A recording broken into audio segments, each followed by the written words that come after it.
साथियों, जय भीम, जय भारत, जय संविधान। मैं बहुजन दस्तक एंड कॉन्स्टिट्यूशन चैनल से गौतम रत्ना, और आज मैं आपको बहुजन समाज के एक बहुत बड़े राष्ट्र संत नारायण गुरु जी की बायोग्राफी, उनकी जीवनी आपको बताने वाला हूं, उनके काम बताने वाला हूं।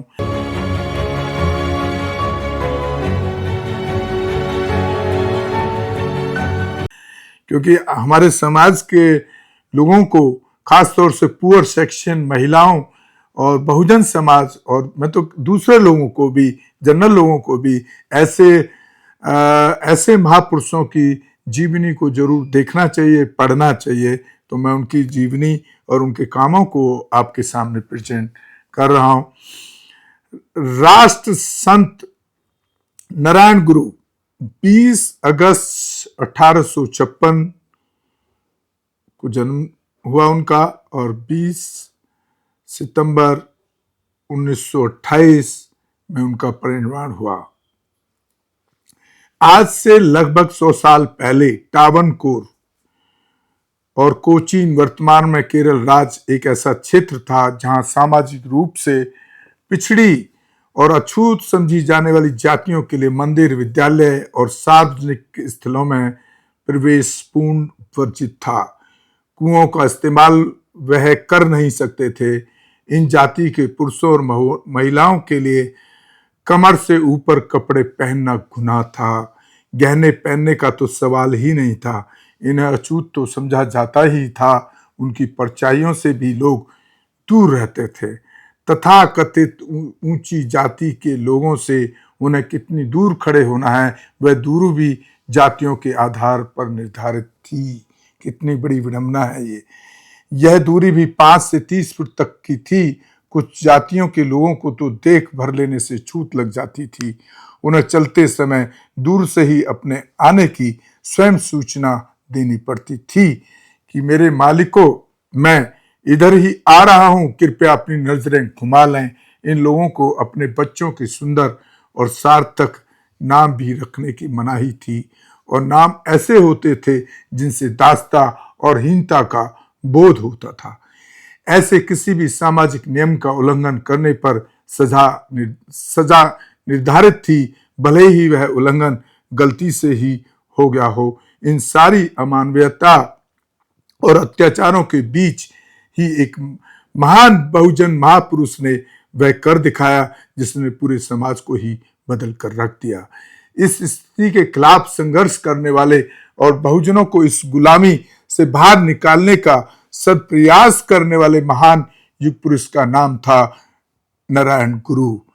नारायण गुरु जी का जन्म भारत के दक्षिण में स्थित केरल राज्य में 20 अगस्त 1856 को केरल में तिरुवनंतपुरम के पास चेमपंजथी गांव में एजहवा नाम की निम्र समझी जाने वाली जाति में मदन असंजी और कुटियम्मा जी के परिवार में हुआ था। उनके बचपन का नाम नानू था। जिस दौर में उनका जन्म हुआ था, उस समय केरल जातिवाद और रूढ़िवाद में पूरी तरह से जकड़ा हुआ था। उन्होंने अपनी दृढ़ निश्चय से समाज की सूरत ही बदल डाली और जाति व्यवस्था की धज्जियां उड़ा दी। नारायण गुरु जैसे महान महापुरुष को देश के कई हिस्सों के बहुजनों द्वारा ज्यादा नहीं जानना हम सब के लिए दुर्भाग्यपूर्ण ही कहा जाएगा। समाज की अमानवीय दशा को देखकर उन्हें बहुत दुख हुआ था। उन्होंने बचपन से ही एकांत पसंद था और वे हमेशा गहन चिंतन में लिप्त रहते थे। केरल में नैयर नदी के किनारे अरुवेपुरम के घने जंगलों की एक गुफा में नारायण गुरु एकांतवास में थे। एक दिन परमेश्वरन पिल्ले नामक एक भेड़ चराने वाले ने उन्हें जंगल के एकांत में ध्यान लगाए हुए देखा। उसी ने बाद में लोगों को नारायण गुरु के बारे में बताया और वही उनका पहला शिष्य भी बना। धीरे धीरे बोधि प्राप्त नारायण गुरु अपनी ध्यान साधना से सिद्ध पुरुष के रूप में प्रसिद्ध हो गए। उसी दौरान नारायण गुरु को उन विषम सामाजिक परिस्थितियों में एक ऐसा मंदिर बनाने का विचार आया जिसमें किसी किस्म का कोई भेदभाव ना हो, जाति, धर्म, महिला और पुरुष का कोई बंधन ना हो। और फिर उन्होंने अरवपुर में एक ऐसा ही मंदिर बनाकर पहला इतिहास रचा। उस समय अरुविपुरम का मंदिर इस देश का शायद पहला मंदिर था जहां बिना किसी जाति भेद के कोई भी पूजा कर सकता था। इनके मंदिर में मूर्ति की जगह दर्पण रखे होते थे, जिसका अभिप्राय था कि इस मंदिर में आकर मानव स्वयं का निरीक्षण व आत्म निरीक्षण करे। तो आप देखिए कि यहाँ कोई पूजा के लिए, किसी की आस्था के लिए उन्होंने नहीं किया, है कोई वहां भगवान नहीं बैठाया था। समाज सुधारक नारायण गुरु के इस क्रांतिकारी कदम से उस समय जाति के बंधनों में जकड़े समाज में हंगामा खड़ा हो गया और वहां के जन्मजात एकाधिकारी कर्मकांडी जातिवादियों ने इसे महापाप करार दिया। दरअसल वे ऐसे धर्म की खोज में थे जहां समाज का हर व्यक्ति एक दूसरे में समान बंधुत्व महसूस कर सके। वे एक ऐसे जागा हुआ बुद्ध की खोज में थे जो सभी मनुष्यों को समान दृष्टि से देखे। वह पाखंडियों द्वारा निम्न ठहरा दी गई जातियों के लोगों को स्वाभिमान से जीते देखना चाहते थे। उसी दौर में महामना ज्योतिबा फूले जी समाज में दूसरे स्तर पर छुआछूत मिटाने व शिक्षा फैलाने की कोशिश कर रहे थे। वे एक बार नारायण गुरु से मिले भी थे। नारायण गुरु जी ने उन्हें आमजन की सेवा के लिए बहुत सराहा था। वह कहते थे कि आप अपने बच्चों के लिए अपने स्कूल स्वयं बना लो और उन्हें इतनी अच्छी तरह से चलाओ कि तुम्हारे विरोधी भी तुम्हारे स्कूलों में अपने बच्चों को भेजने के इच्छुक हो जाएं। उनसे लोगों ने जब कहा कि उन्हें मंदिरों में जाति के कारण प्रवेश नहीं करने दिया जाता, तब उन्होंने कहा कि ऐसे मंदिरों में तुम्हें ना तो जबरदस्ती प्रवेश करने की जरूरत है और न ही प्रवेश की अनुमति के लिए गिड़गिड़ाने की आवश्यकता है। नारायण गुरु जी ने स्वच्छता, शिक्षा, कृषि, व्यापार, हस्तशिल्प, तकनीकी प्रशिक्षण पर भी बहुत जोर दिया। नारायण गुरु जी की वंचितों के मंदिर प्रवेश आंदोलन के सबसे अग्रणी पुरुष थे। वह अछूतों के प्रति सामाजिक भेदभाव के सख्त खिलाफ थे। नारायण गुरु जी की सार्वभौमिक एकता के दर्शन का समकालीन विश्व और समाज में मौजूद विभिन्न समुदायों के बीच घृणा, हिंसा, कट्टरता, सांप्रदायिकवाद, जातिवाद, अन्य विभाजनकारी प्रवृत्तियों का मुकाबला करने के लिए विशेष महत्वकारी हैं। सन 1916 में इजम संघ की भूमिका या सीलोन की अपनी पहली यात्रा में उन्होंने यह स्पष्ट कर दिया था कि उनका धर्म वही है जो बुद्ध का धम्म है। नमते तुम बुद्ध मातम तने। उन्होंने सीली बौद्ध भिक्षुक अमर सिंह द्वारा लिखित अमर कोश को उद्धत 10 बलो साधो विजनो अद्वैतवादी विनायक कर साबित कर दिया कि उनके दर्शन वास्तव में बुद्ध का मूल अद्वैतवाद ही है। इजम एक प्राचीन तमिल शब्द है जिसका अर्थ होता है एक साथ गुथी हुई कोई वस्तु, जैसे संघ। इस प्रकार इजावा से आशय है कि संघ के लोग संघ या गण व प्रजातांत्रिक संस्था थी जिसकी शुरुआत तथागत बुद्ध ने की थी और जिसे सम्राट अशोक के साथ के धम्मावलंबियों ने दक्षिण भारत में स्थापित किया था। मुल्लूर करुप्पन और सहोदरन जैसे उनके प्रमुख शिष्यों और कवियों, जिन्होंने केरल की भाषा, साहित्य और संस्कृति को नया आकार दिया, ने उन्हें ठीक ही नारायण बुद्ध की संज्ञा दी थी। तथागत बुद्ध की ही तरह करुणा, नैतिकता और शिक्षा उनके दर्शन और आचरण के केंद्र में थी। उनका यह संदेश था कि लोग शिक्षा और सशक्तिकरण और संगठन के जरिए मुक्ति पाए। यह संदेश हमें भगवान बुद्ध के त्रिशरण, त्रिरतन, बुद्धम, धम्मम एवं संघम और बाबा साहब के नारे शिक्षित बनो, संगठित रहो और संघर्ष करो की याद दिलाता है। एक बार रविन्द्रनाथ टैगोर जी ने उनसे मिलने के बाद कहा था कि मैंने लगभग पूरी दुनिया का भ्रमण किया है और मुझे अनेक संतों और महात्माओं से मिलने का अवसर मिला है, किंतु मैं खुलकर स्वीकार करता हूं कि मुझे आज तक ऐसा कोई भी व्यक्ति नहीं मिला जिसकी आध्यात्मिक एवं मानवीय उपलब्धियां नारायण गुरु जी से अधिक हों, बल्कि बराबर भी हों। नारायण गुरु जी के सत्कार्यों की सफलता से प्रभावित होकर महात्मा गांधी भी उनसे मिले थे। नारायण गुरु जी अपनी धुन के पक्के थे। उन्होंने सदैव अपने अनुयायियों को शिक्षा के माध्यम से ज्ञानवान और जागरूक बनने, संगठित होकर मजबूत बनने और कठिन परिश्रम से समृद्धि प्राप्त करने की शिक्षा दी। आज केरल राज्य में उनके परिनिर्वाण दिवस 20 सितंबर 1928 को उनकी स्मृति में स्थित नारायण गुरु समाधि श्री नारायण गुरु समाधि दिवस के रूप में मनाया जाता है।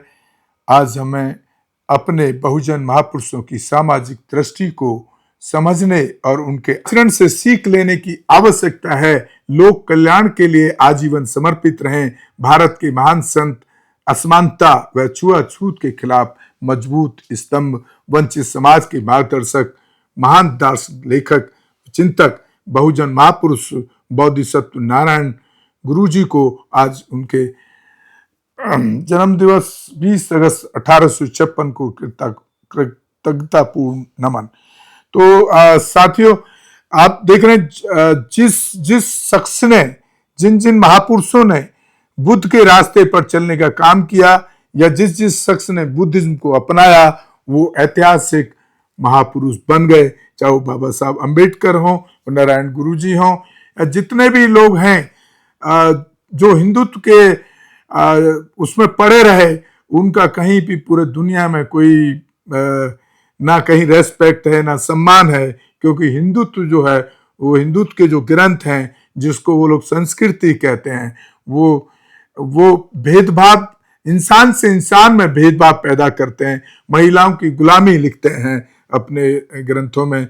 तो कौन पूरे वर्ल्ड में उनको रिगार्ड या रेस्पेक्ट देगा?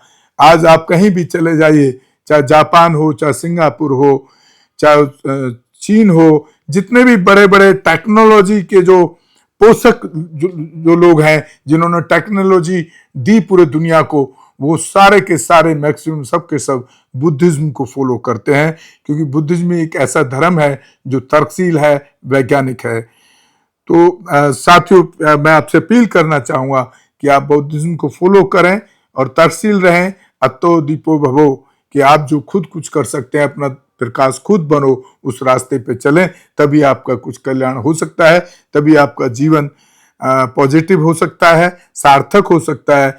अदरवाइज तो आप जिन पाखंडों को ढोते आए हैं, उनको ढोते रहेंगे, जो ब्राह्मणों द्वारा, ब्राह्मणवादी लोगों द्वारा तय किए गए, मनुस्मृति द्वारा तय गए, मनु द्वारा तय किए गए, तो फिर आपका कभी जीवन में मुझे नहीं लगता कि कल्याण होगा, सिवाय करप्शन, भ्रष्टाचार, अत्याचार, यही चीजें आप से जूझते रहेंगे इन चीजों से। तो साथियों, मैं इसी के साथ आपसे विदा लेता हूं। जय भीम, जय भारत, जय संविधान। आप हमारे दोनों channel Bahujan Dastak and constitution को लगातार देखते रहें, शेयर करें, सब्सक्राइब करें, और कोई भी एट्रोसिटी का मामला हो, कोई जातिवादी उत्पीड़न हो, आप हमारे चैनल को जरूर बताएं। हमारे चैनल पर नंबर दिए हुए हैं, और हो सके तो एक आर्थिक सहयोग भी करें जितना हो सके। इसी के साथ मैं आपसे विदा लेता हूं। धन्यवाद। हमारे चैनल बहुजन दस्तक को लाइक, शेयर, सब्सक्राइब देखना मत भूलिएगा। जय भीम, जय भारत, जय संविधान, नमो बुद्धाय। धन्यवाद। चैनल आर्थिक समस्या से गुजर रहा है। अगर आप बहुजन समाज में बाबा साहेब अंबेडकर और तथागत बुद्ध की विचारधारा को अधिक से अधिक लोगों तक पहुंचाना चाहते हैं, तो हमें आर्थिक सहयोग प्रदान करें, ताकि हम अपने चैनल के माध्यम से देश विदेश में समता, बंधुता, एकता और संवैधानिक अधिकारों को ज्यादा से ज्यादा लोगों तक पहुंचा सकें। आप अपनी सहायता राशि नीचे लिखे खाते में जमा करा सकते हैं।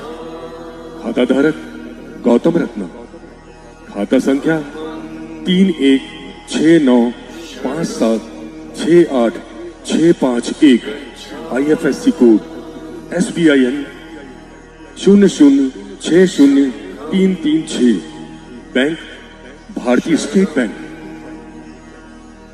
आप हमारे बैंक खाते का विवरण स्क्रीन पर भी देख सकते हैं। हमारे channel Gautam films production and raw cinema को लाइक, शेयर, सब्सक्राइब देखना। मत भूलिएगा। थैंक्स। धन्यवाद। मैं गौतम रत्ना गौतम फिल्म्स प्रोडक्शन में आपका स्वागत करता हूं। आप हमारे प्रोडक्शन हाउस के अंदर अपना कैरियर बना सकते हैं as a film director, as a producer and actor and actress and editor and cinematographer also. अगर आपको फिल्म से रिलेटेड कुछ भी प्रोजेक्ट आपको बनवाना है तो हमारे पास में पूरा सेटअप है, जिसमें फिल्म कैमरा है, शूटिंग लाइट्स है और एडिटिंग है। सारा A to Z एक ही जगह पर आपको हमारे यहाँ पर मिल जाएगा। तो दोस्तों, आप हमें कांटेक्ट कर सकते हैं हमारे नंबर्स पर 9810085714 और 8510005714। हमें मेल भी कर सकते हैं gautamfilmsproduction@gmail.com पर। धन्यवाद।